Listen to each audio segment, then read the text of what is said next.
দরবারে দোয়া করতেন, হে আল্লাহ, আমি এখন আমার জীবনের শেষ যাত্রার পথে আছি। এই দুনিয়া ছাড়ার কোনো আফসোস নেই, কিন্তু শুধু এই কষ্ট আছে যে আমি আমার প্রিয় স্বামী তোমার প্রিয় নবীর সেবা করতে পারছি না। আমার মতো হতভাগা আর কেউ নেই এই দুনিয়ায়।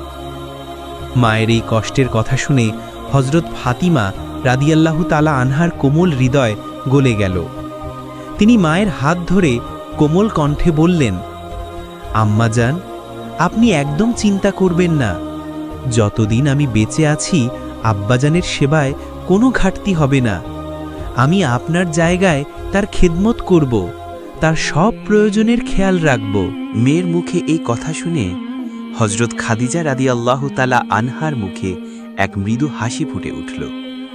তিনি ভালোবাসায় মেয়ের দিকে তাকিয়ে বললেন, আমার প্রিয় ফাতিমা, যখন আমি এই দুনিয়া ছেড়ে যাব তখন কখনো আমার জন্য দুঃখ করো না, বরং আমার মাগফিরাতের জন্য সব সময় দোয়া করো। তারপর তিনি মেয়ের হাত ধরে কোমল ও ভালোবাসায় ভরা কণ্ঠে বললেন, বেটি, আমার পরে তোমার আব্বাজানের খিদমত তোমার দায়িত্ব। ভুলে যেও না, তোমার আব্বার খিদমত এবং সেবা তোমার জন্য দুনিয়া ও আখেরাত দুই জাহানে কল্যাণ ও পুরস্কারের কারণ হবে।